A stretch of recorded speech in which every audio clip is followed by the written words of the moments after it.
set it up, take it down. Oh my gosh. So we would break a lot of equipment in the process too, because we were constantly moving it.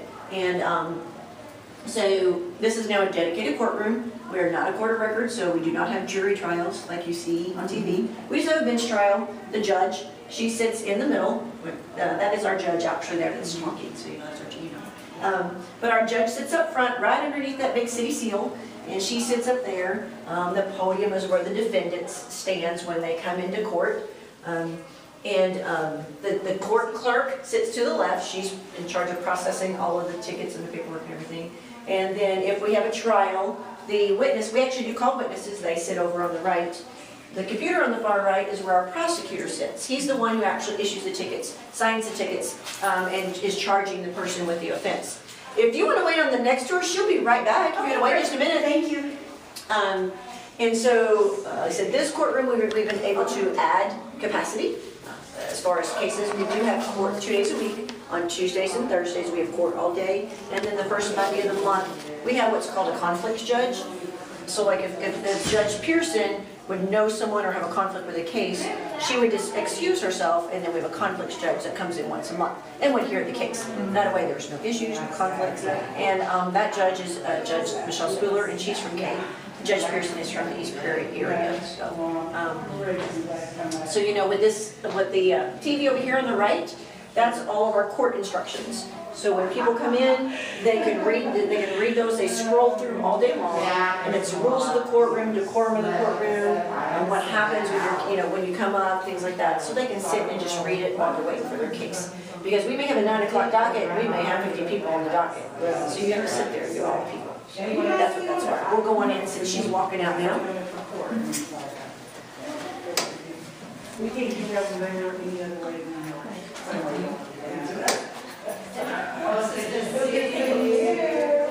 We started in about 2013. We went paperless. The police officers went paperless about a year ago. So if you get a ticket, they have the little electronic device that they punch in the ticket to. It's electronic.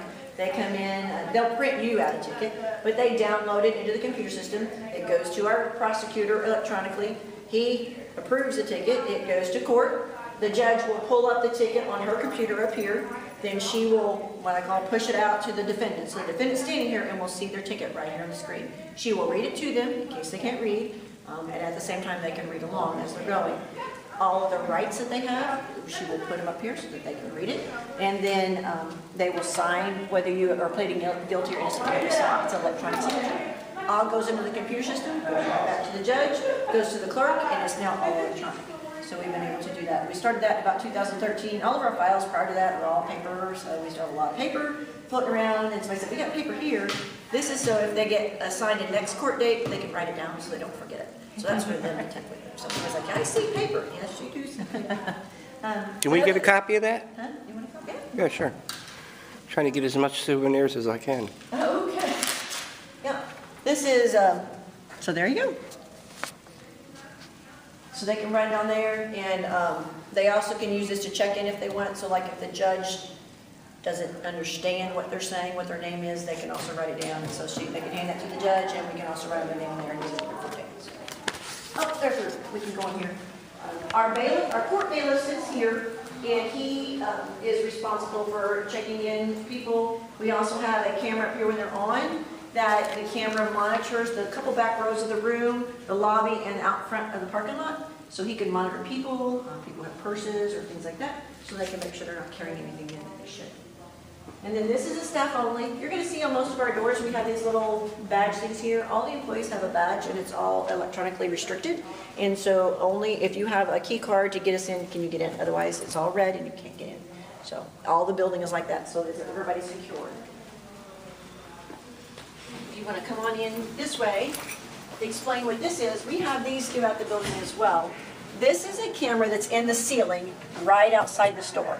So when you're standing right here, right outside the store. So this is at the ceiling and this is the floor. This goes outside, okay? So anytime our staff wants to leave, they have to use their little key card to get out. The reason that it's secured like this is this area here is where people come to visit prisoners. So if they want to come in to visit for a visitation, they actually come in this door, they wait here. This connects to the jail, and so the prisoner's in here, and the police officer will come get the visitor, take him in the visitation room. But they have this here because we're the ones who put him in jail, and so they're not going to be real happy with us. And so we can see that if there's anybody's out there before we walk out. Oh, that's looking down from the ceiling. Yes, down from the ceiling, directly from the ceiling. So, yeah, it just literally looks just like this. So we can see if there's anybody out there before we leave. So it's a security measure for us as well. That's good. Excuse me. We'll go back this way. Don't press it. This is actually the mechanical room for the city. So if we have a boiler issue and if something happens, we can turn it off. Since we're the ones here and we're the ones who have to do that. They did give us a little kitchen. On court days, they can get really busy and don't have a lot of time for lunch, a real quick lunch, and so they did give us a little office. This is the judge's office. Like I said, she does have court here 2 days a week, and she's usually here at least 3 days a week. And gave her a place. We also have access to her electronically, because we do have to see, she does have to see prisoners within a certain period of time based upon state law. And so she has an office here. This is, like I said, we had old files before we went electronic. We still have files. We're eventually going to get those all scanned in. You let your mom take care of that? Yeah. This is the court clerk's office. So she has a staff of 3 who sit out here. And in our old court office, this entire area here was like our entire office. This was it. Everything, all of our files and everything fit in a room this big. And so we are very blessed that our citizens voted in the public safety tax, or they shop in Cape and they're paying the tax for us, and that helped to fund this building as well. So it gives us lots of workspace, lots of room for us to be able to spread out, especially on court days when we have lots of things going on. So, do you have any questions about court? No? You probably heard all about it. Yeah. So, but like I said, we're a very small part of the building. We have, we are a separate entity. We're a separate governmental entity from the police department. We're just in the same building. So, if you want to see the police department, you actually, we don't have access to them. They don't have access to this. So you actually have to go outside to go back to the police station. So, you're welcome to go in. You haven't been to the police side yet? No. When you go in, go to the left, and there's a community room, and go to the community room, the tour will start. Okay. Okay? Right. Thank you. Great. Thank you for coming. They don't have Hi. access to that. Oh, you want to go see the police? Yeah. Yes. He's not really a cop. Oh, awesome. Cool. We need them. Yeah. We need them. And this one, that's her best friend. Oh, yes, yes, she can. Yes, we need police officers. That's what he wants to do. Good for you. Yes. You know how small it was. We did very small, very, very, very small. We actually shared, we didn't have a hobby. We shared a hobby.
Anyway, it was nice seeing you. Hey.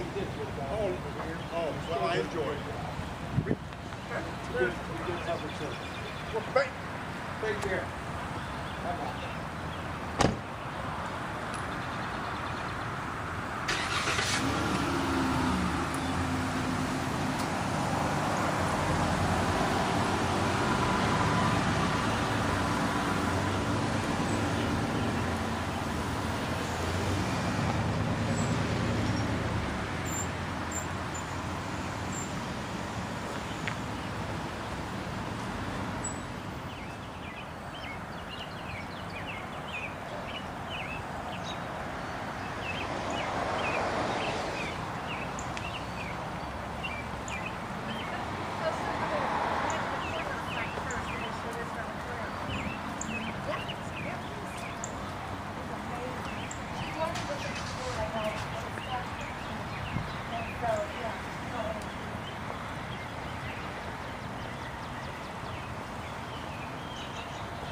starting a tour. If you want to go and catch up, they left just a couple seconds ago.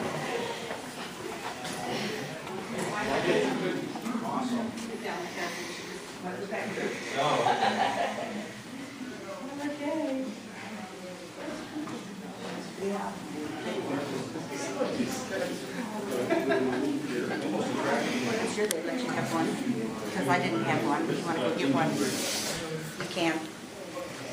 Get a napkin to put under it so it doesn't get crumbs. Have you guys all been through City Hall yet? Hey, this is a hallway? Hi. What was that room? Nice to meet you. That room is the community room. Community room? Hi, so you'll go that way and Detective Bonham. I couldn't remember for a second who was in, but Detective Bonham's right out there.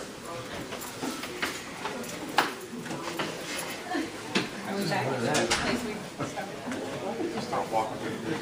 I lost my Main Street. I think they just went with Officer Couch. Yes.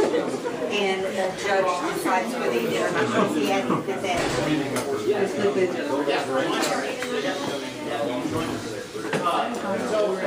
Start over? Yes. My name is Richard Couch with the Cape Girardeau Police Department. I've been here approximately 14 years. This is my boss, Brad Schmidt. Every reason I've become a police officer is for guys like him. So one of the first things I want to say is thank you very much. Thank you for allowing us to have such a great facility. It's because of people such as yourself that voted for us to be able to do this, and we're extremely grateful to have this because our toilet's flush and the roof doesn't leak, so therefore we are in a wonderful place at this point in time. And all those that worked in that environment can understand that stepping around a 5-gallon bucket in the men's room was kind of cumbersome after a while. So we greatly appreciate all that you guys do for us. And I know that a lot of times you think that we do a lot for you guys, but that's not the case. We're very grateful to have such a nice facility. So with that said, let's start in the front. We'll work our way around. If you have any questions, feel free to ask them.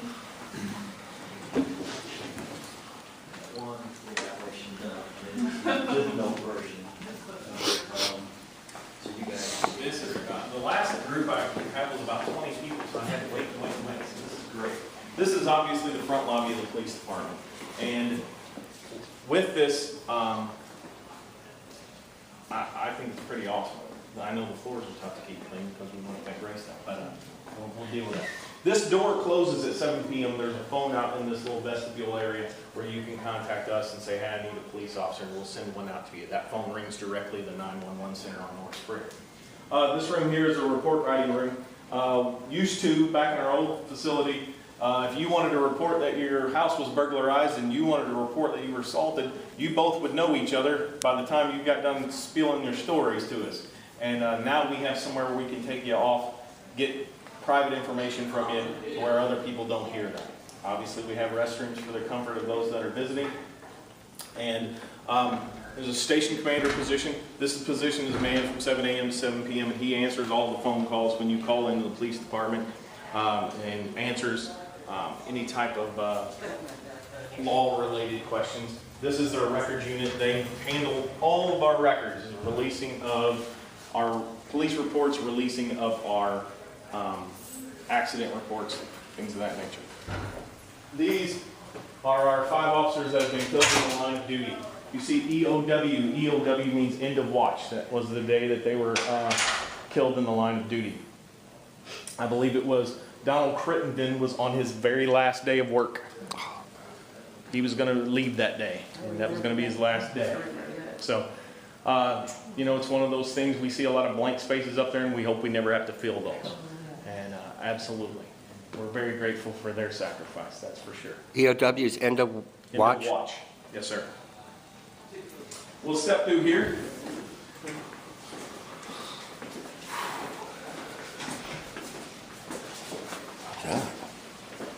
This is the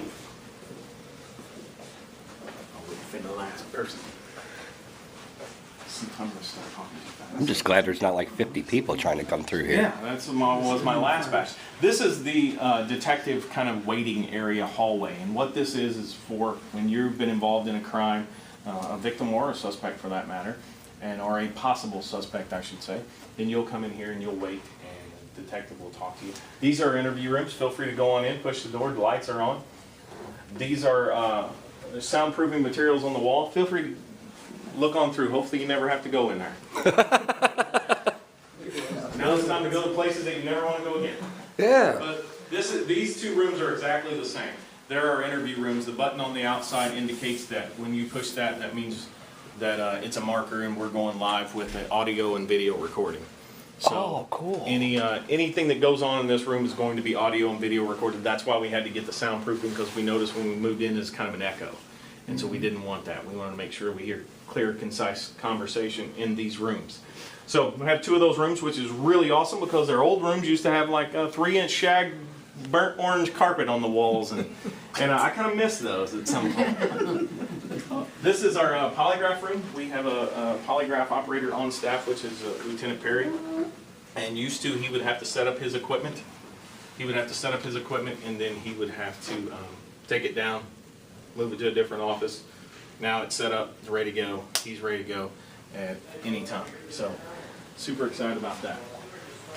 Storage. Feel free to look at any of the pictures if you guys want to see the old pictures. We tried to make sure there was enough nostalgic pictures from the old police department and things like that. Feel free to walk on in. What are they going to do to the old building? Have no idea. I don't know exactly what they can do with it, tell you the truth. But this is the detective conference room. This is where they'll have meetings and things like that specifically related to detectives. Or we'll have, we can have a conference or a meeting there with What's the thing in the table? It's a plug-in for the computers or our teleconferencing module. You'll see one on the administrative side. They have a teleconferencing module in the table that you can plug in and speak, and people from far off lands can hear you. Those are always fun to have a conference on. You never know who's talking. The Chief Lieutenant Perry of Detectives, that's his office. This is the detective suite. You'll take it.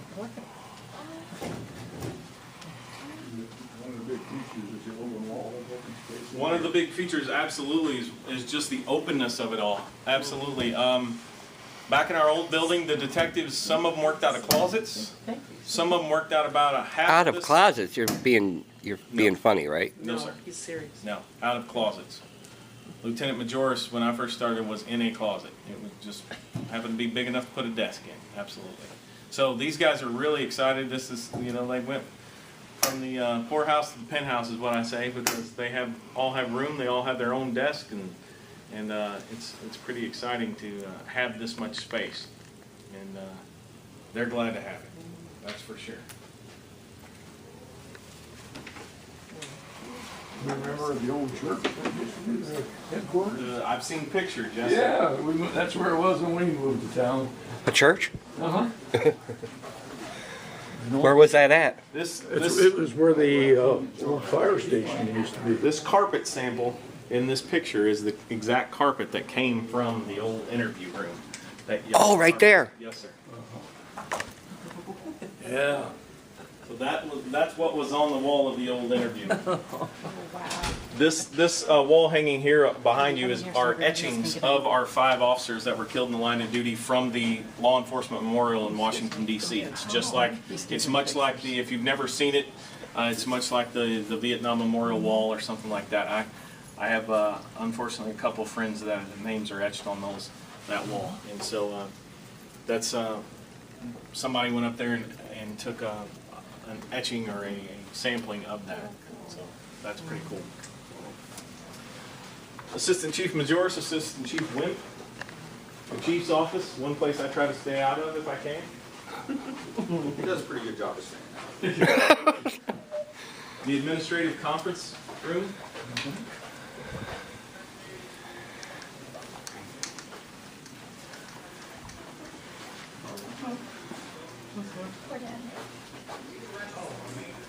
Pretty sure he knows his way around jail.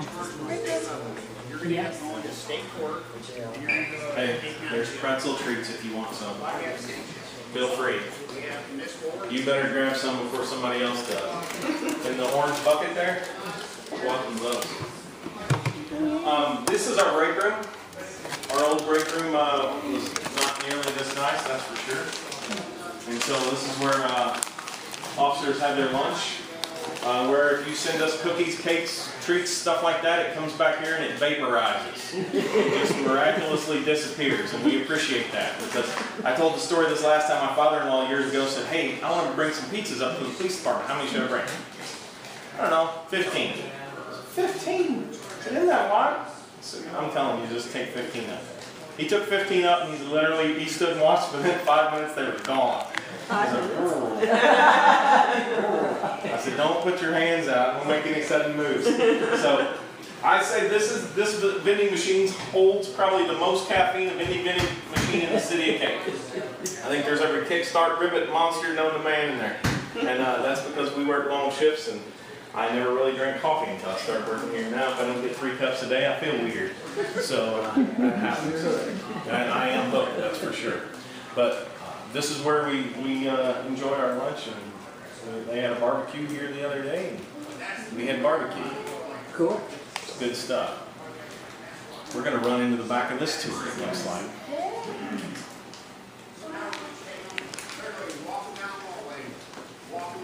This is Sergeant Schmidt's office. He is our chief public information officer. You'll see him on media outlets, KBS, Southeast Missouri, whatever. He's the one that comes out in the middle of the night and says, what happened?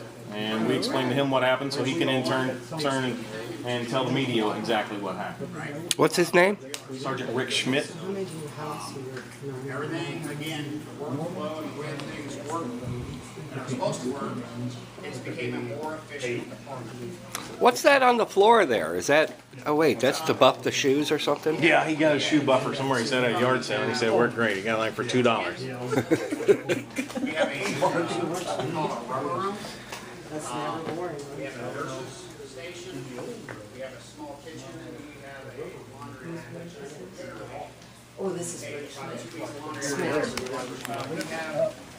have a nurse and a doctor that we have access to. So we paid a company, a private company that keeps us. Oh, absolutely, yeah.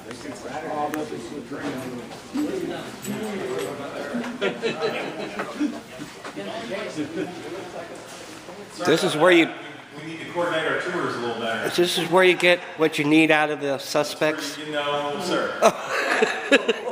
This is our what we call our defensive tactics room. We've got some mats coming. They just haven't come in yet, and some other equipment. But this is not a normal floor. This is rubber. It's hard, but it's a rubberized material. And so this is what we'll do as far as defensive tactics and things like that in here. Any type of training we can do in here. The big TV is going to go into the detective suite because we're kind of concerned that might get kicked off the wall or something like that.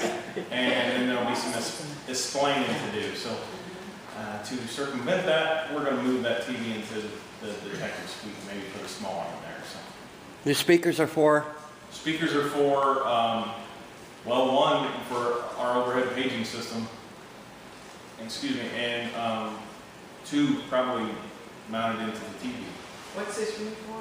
Defensive tactics. So we can learn better defensive tactics and always stay. We have on-staff Lieutenant Glick and Sergeant Han are defensive tactics instructors. Lieutenant Glick teaches all the academy personnel. Yeah, he's a great guy, and so he'll do most of our instruction regarding defensive tactics. Was that Adam? Yes, it is. I taught him when he was 4 years old. Yeah? You must have done well, because he's a smart guy. Don't tell him I said that. I went to college with Adam, and we both say, why didn't we tell each other to get a different career? This is the report writing rooms where officers will write their reports if they don't get a chance to do it in the car. This is a SWAT locker room. This is only accessed by those members on the SWAT team. Our e-ticket. Gone are the days of the old paper ticket. That's where they come from right there. What? And there's the printer. So no more handwritten tickets anymore. It's kind of, I never thought I'd see the day. Sometimes That's been a long time since I got a ticket, but we used to sign it and yeah, you sign it. You can sign it still, but you'll sign it on the screen. with a little stylus. Correct. Showers, bathrooms, unisex. Is that for you guys? Yes, sir. Oh, wow. This No is, talking.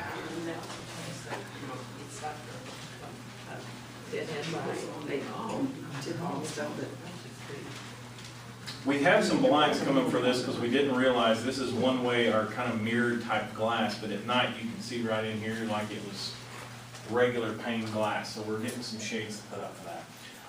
Keith Brothers and the architects installed this for us once they built the building, and that was their gift to us at the police department once they completed the building, which is kind of cool.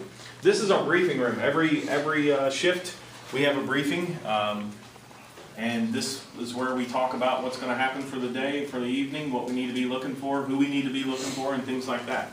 So this is exactly the room we need. We've obviously got a screen, and we'll do shift training in here too. Oftentimes we'll have a kind of a monthly training that we'll go through, and that can be done by the sergeant, and he'll put it up on the screen, and we'll get a 15-minute training session in, and that way everybody can kind of get on the same page.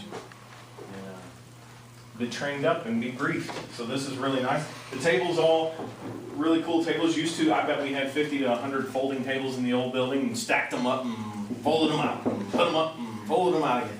And so these have a button. I don't want to do it because I'm afraid they'll probably shoot across the room or something. There's a button you can kind of fold these down and wheel these out of the way to make more room. And I know they had a couple tables out of here the other day for something. So pretty user-friendly stuff. And that's one of the things with wearing this duty belt all the time and sitting down and all this, we had to get some materials that would stand the test of time, and so hopefully this will, because we went through chairs and like there was no tomorrow sometimes as far as office chairs were concerned. We'll go straight across through here if you guys want to head that way.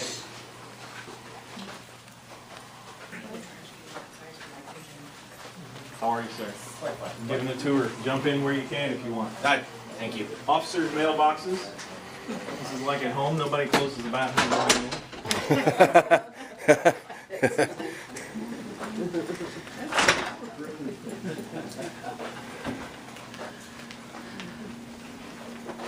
Oh.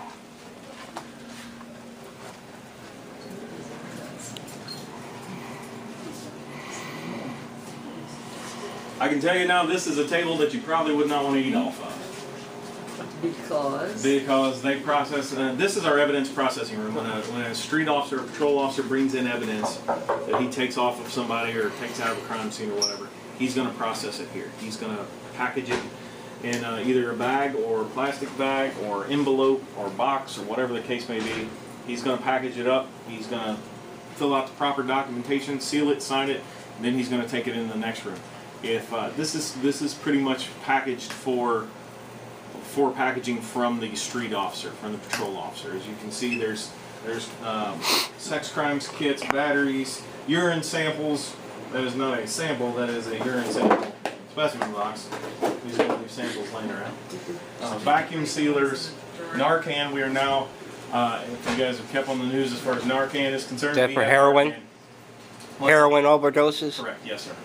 And we have the nose spray, and matter of fact, Wednesday I go to training on how to use that nose spray. So we have it on staff and done.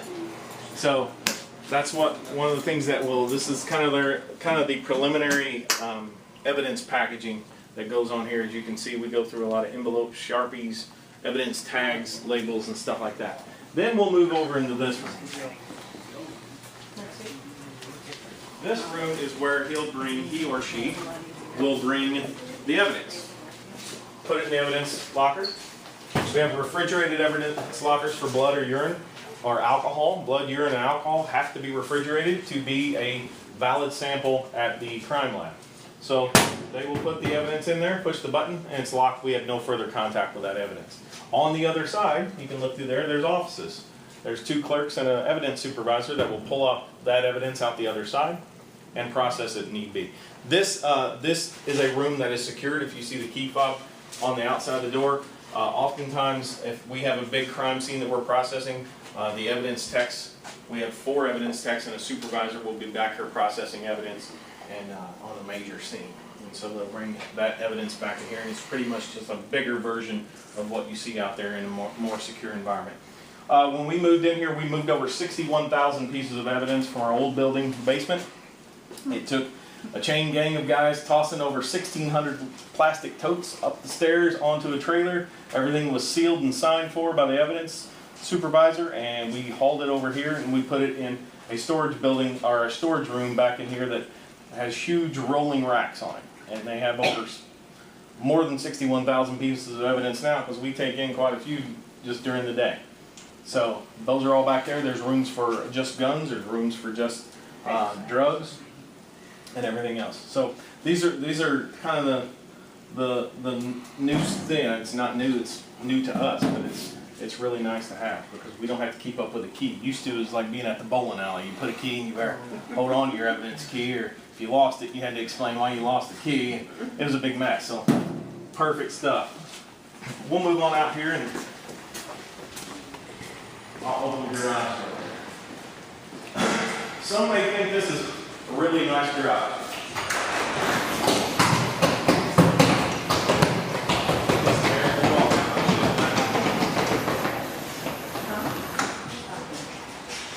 This garage primary purpose is for processing vehicles. If we have a homicide in a vehicle, or if we have a shooting in a vehicle, we can have that vehicle towed here, and we'll pull that vehicle in here and we'll extract any evidence we need out of it.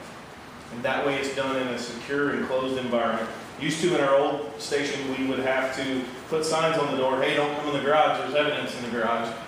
And if the guy needed to air up his tire or something, well, he had to go somewhere else and figure that out. So now we have all that equipment in our Sally port, but this is strictly for processing evidence. This room behind us is a drying room. It's just a room pretty much that takes the place of this equipment here. And this equipment we're going to keep just in case. Because when we have blood evidence or evidence of any types of fluids, those have to be dried before they can go to the crime lab. Our crime lab's here on North Ellis, right across pretty much where we used to be housed. And each troop in Missouri has a crime lab, and we submit our stuff to them.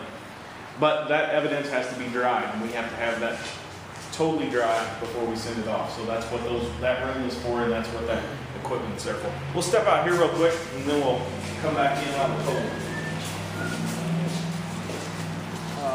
Storage building, that's where we store our police bikes, our equipment trailers, four-wheelers, things like that, and where our maintenance guy is officed out of. And so that's really good to have. Keep those things clean and out of the elements.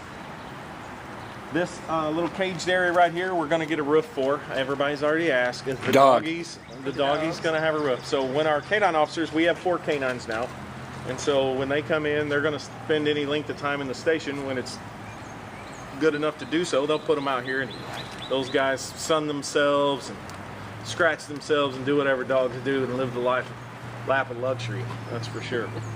Over here is our drive-through Sally port, and what that is if you're dropping off a prisoner or you're picking one up, you're going to pull through there. Our communication center, our 911 center, can open these doors for us. They can pretty much open any door in the building, and you'll pull in there, they'll secure you inside there, you secure your weapon, and take the prisoner into the jail. One of the things that back hallway of the jail has a really cool feature now, and I know this is probably done for years in other jails, but it has a decontamination room. So if a person has soiled themselves or become just really nasty and whatever, you can dive off right into the old decon room and spray them down and get them cleaned up. And there's something to be said for that, because used to we'd walk them neck deep in the jail before you're like, oh no, let's get you out of here and get you cleaned up. So that's really nice to have. We also in there have a padded room, and we have that for any type of person who's having an issue that may be a harm to themselves, and we'll put them in there, and those are checked on pretty much every 10-15 minutes. So as you can see, we've got a lot of room to move. We've got a secondary exit if need be out the back way if that need arises, and yeah, we got far more room than we know what to do with at this point, so we're glad to have it, that's for sure. How many dogs did you say? How many dogs? 4. 4. We have our last one, and I'm not even. D-Bolt was his name. He's in training now. Yeah, with Officer Bennett. And we're really fortunate to have. If you guys don't know Mike Urban, that runs the Riverview Canine Facility out off 177, he takes care of pretty much all of Southeast Missouri. It's a private-owned company, but he has a contract for all the highway patrol dogs. And oftentimes, if you see officers from Jefferson City, Butler County, this, that, and the other canine units, that's what they're in for. They come in weekly to train. Our dogs train every Monday out there. And so, correct, yes, and we're very grateful for that. Absolutely. And you know, I had a dog. My good buddy Jeff Bourbon's dog bit me years ago, and I had to go to the hospital. They were chasing a guy, and he bit my calf. It was funny. I went to the hospital, and the nurse says, she goes, "Well, I guess you're gonna have to put that dog down, aren't you?" And I said, "Ma'am, they're gonna fire me long before they get rid of that dog. He eats better, he trains better. I'm telling you, they love him much more than they love me. So no, they're not gonna put him down at all. Matter of fact, we went and had dinner with him that night, I think. Me and Tobin, we were buddies. So, and to show you the drive, Tobin and both Bolo, when they retired, these dogs, and that's all they lived for. I mean, they woke up when they saw Dag with a uniform on. They got excited, and they were, you know, running around their kennel. And when both of those dogs were retired, they died within a month. Oh God! To show you that they were Heartbroken. Heartbroken. Yeah. There was no other explanation for why these dogs passed away, but they just, you know, knew that. Does that happen? Just what? Does that happen? Retirement center form, Well, so right, they don't yeah. do that. Well, unfortunately, you know, that's just the way it happened. Yeah. That happens only with the dogs, right? Not the humans. Well, I don't know. Who's the last one to retire? Yeah. Is he still alive? They're still good, yeah. Okay. And the officers, the last one to retire is officers. He's still good too. So we can dispel the myth on that. I think maybe it was just. I thought about putting him down. But yeah, these, you know, those dogs are invaluable, and we can't say thank you enough to have that One of the really fundraiser. cool things that we're fortunate we're able to do, especially with all the donations that we got for our canines, is even after their retirement, we still handle their medical bills for the dogs. Oh, good. To make sure that, I mean, you know, they're officers with us, and so we want to take care of them even at retirement, so we still do that for them. Right. They're good ones. Me and that Tobin, we were real good buddies. I think that was bite number 4, I think. So there's somebody in this group that wants to claim a kid named Toby? What? No? That's what I thought. I heard you have nice facilities here.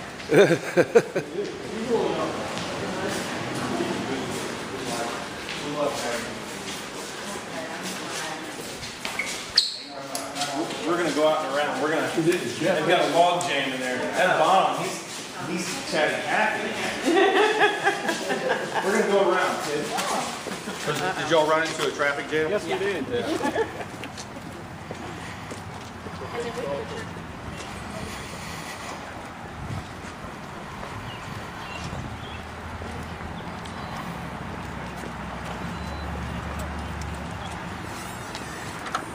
Man, I think we're gonna get log jammed any which way we go.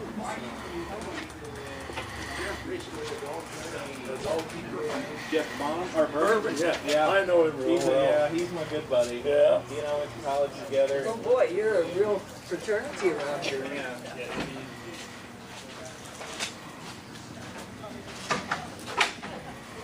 I don't know where we're gonna go from here. You might get your money back.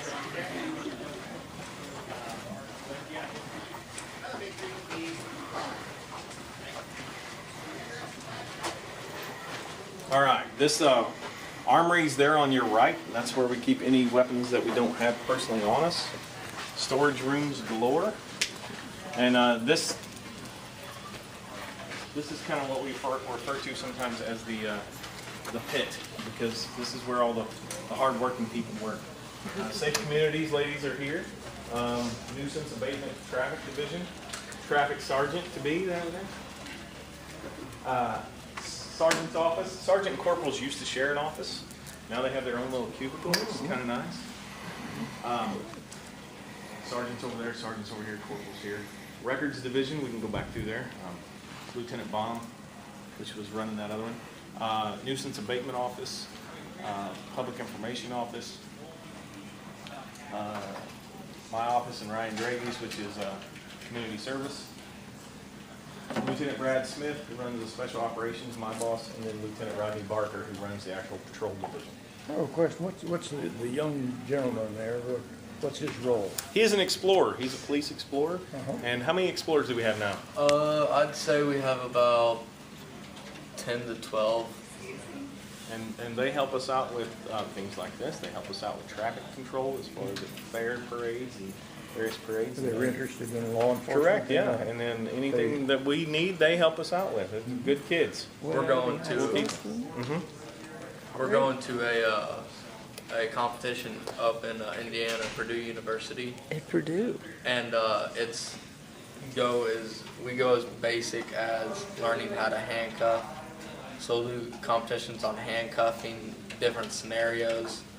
If we were to run up on a domestic violence situation, we would do different scenarios like that, and then we do like PT competitions, and basically it's a big competition that we're getting ready for. So if y'all want to, please donate. Okay. Yeah. Okay. That's awesome. Is that Yes, ma'am. Absolutely. Officers see what calls are made here. Records, personnel, station commanders, probably other administrative assistants, probably about 10. Support staff. This is records division. If you come in the lobby of the police department, need a copy of a police report, need a copy of a motor vehicle crash report, something like this, that is the window to go to. These ladies keep this place afloat. And sometimes I often say if it wasn't for paper, we wouldn't do any work at all, because we've got a form, seems like, for everything. This area is closed right now, though? This area is closed, yes, sir. It closed 12 minutes ago, yes, sir. But these ladies keep us afloat, and they take good care of us because, you know, most of our records have to be submitted elsewhere throughout the state. And so they know all the ins and outs of where that particular report has to go.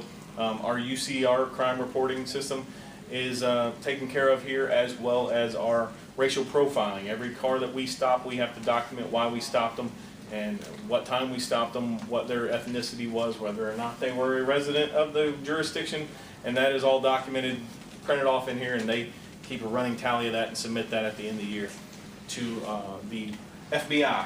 So they are invaluable young ladies, that's for sure. And they're all pretty good for that matter. Do you guys carry cameras? Do we carry cameras? You know, on your body? We have some now. Right now, there's I think 3 or 4 that they've tried out, but they just got it passed where we're gonna buy a bunch of them, where every officer's gonna have them. Yes, sir.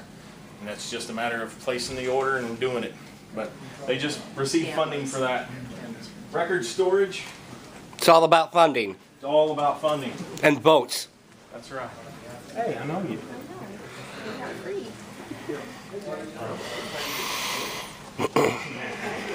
Yeah, there he is. We'll bring it in here, we'll package it, we'll process it, and then it goes into the next room.